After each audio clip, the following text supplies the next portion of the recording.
हमारे देश के 140 करोड़ लोगों के लिए सबसे बड़ी खुशखबरी यह है कि इस साल चौथी तिमाही में भारत की जीडीपी विकास दर 7.8% रही है, जो पिछले वर्ष की इसी तिमाही के 7% से 0.8% ज्यादा है। तो पिछले फाइनेंशियल ईयर में इस तिमाही की जो जीडीपी विकास दर थी वो थी 7%, लेकिन इस बार बढ़कर हो गई है 7.8%। यानी हमारी अर्थव्यवस्था और ज्यादा मजबूत होती जा रही है। चौथी तिमाही का मतलब है जनवरी, फरवरी और मार्च का महीना इस साल का। इस डेटा में ईरान युद्ध का शुरुआती एक महीना भी शामिल है। 28 फरवरी को ईरान युद्ध की शुरुआत हुई थी और इसके बाद भी हमारी जीडीपी विकास दर मजबूत बनी रही। इस समय पूरी दुनिया दो युद्धों के बीच में फंसी हुई है। पहला है ईरान युद्ध जो 28 फरवरी से चल रहा है और दूसरा है यूक्रेन युद्ध जो अब अपने 5वें वर्ष में प्रवेश कर चुका है। युद्ध की इन तस्वीरों को देखकर आप भी यही सोचते होंगे कि आखिर ये युद्ध कब खत्म होंगे, क्योंकि ये हर किसी की जेब पर भारी पड़ रहे हैं। इस बीच हमारे देश में भी लगातार एक ऐसा माहौल बनाने की कोशिश की गई कि हमारे देश की हालत भी बड़ी खराब होने वाली है। ईरान युद्ध की वजह से अब यहां भी हालात बहुत खराब हो जाएंगे। पूरी दुनिया में आर्थिक मंदी इस समय चल रही है ईरान युद्ध की वजह से, और इस आर्थिक मंदी के बीच भारत की ये जीडीपी विकास दर एक बहुत बड़ी, शुभ और अच्छी खबर है। ये भारत की मजबूती को दिखाती है, भारत की अर्थव्यवस्था कितनी मजबूत और अच्छी स्थिति में ये दिखाती है, और भारत के लोग जो हैं उनके परिश्रम को भी दिखाती है। वित्त वर्ष 2025 और 26 में पूरे साल की जीडीपी विकास दर 7.7% रही, जबकि सरकार ने 7.6% का अनुमान लगाया था। इसका मतलब है हमारी अर्थव्यवस्था ने उम्मीद से ज्यादा बेहतर प्रदर्शन किया है। अब देखिए, कोई भी चीज जब उम्मीद से बेहतर होती है तो खुशी तो होती ही है, इसलिए आपको भी इस बात की खुशी होनी चाहिए, क्योंकि ये जो जीडीपी विकास दर के आंकड़े आए हैं इसमें आपका योगदान भी है। आपने जो पूरे साल काम किया है इसमें वो योगदान भी है। इस समय पूरी दुनिया की बड़ी बड़ी अर्थव्यवस्थाओं की हालत बहुत खराब है। आर्थिक मंदी की आशंका चारों तरफ है, और इस बीच भारत की जीडीपी विकास दर एक बहुत ही पॉजिटिव संकेत है। हमारे लिए तो ये खुशी की बात है, पॉजिटिव संकेत है, लेकिन यह खबर राहुल गांधी और भारत के विपक्षी दलों के लिए एक बहुत ही बुरी खबर है। 3 जून को ही राहुल गांधी ने हमारे देश में आर्थिक सुनामी आने का दावा किया था। उन्होंने कहा था हालात बहुत खराब हो गए हैं और अब तो हमारे देश में एक आर्थिक सुनामी आने वाली है, हालात बद से बदतर होने वाले हैं। जीडीपी विकास दर के नए आंकड़ों पर आज प्रधानमंत्री मोदी ने कहा है कि हमारी अर्थव्यवस्था की ताकत, आर्थिक सुधारों की सफलता और 140 करोड़ भारतीयों की कड़ी मेहनत को दर्शाती है, और उनकी सरकार का फोकस 3 चीजों पर रहेगा।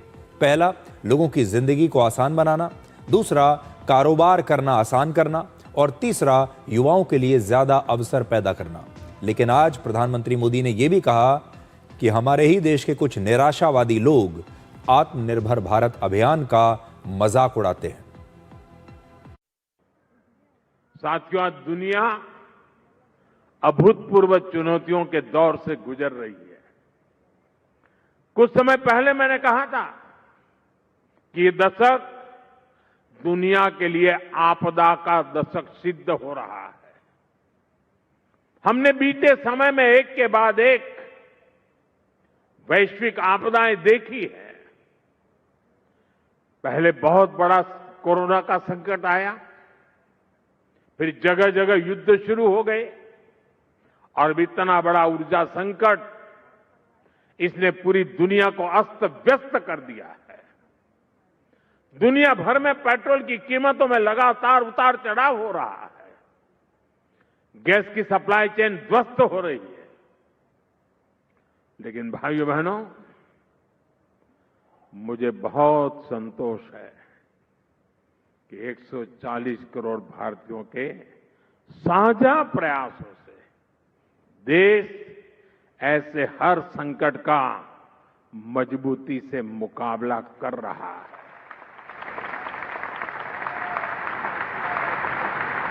लेकिन साथियों, आज देश में कुछ निराशावादी लोग हैं। जो आत्मनिर्भर भारत अभियान का मजाक उड़ाते रहते हैं। देश के इस संकल्प को वो लगातार नीचा ही दिखाते हैं। ये वो लोग हैं जिन्होंने हमेशा भारत को दूसरे देशों पर निर्भर रखा। वो लोग ये भूल जाते हैं कि दूसरों पर निर्भर देश विकास की वो ऊंचाई कभी प्राप्त नहीं कर सकता जिसका वो हकदार है। असल में हमारी चुनौती ये नहीं है कि इस समय के जो हालात हैं हम उनका मुकाबला कैसे करें। भारत की चुनौती इस समय ये नहीं है।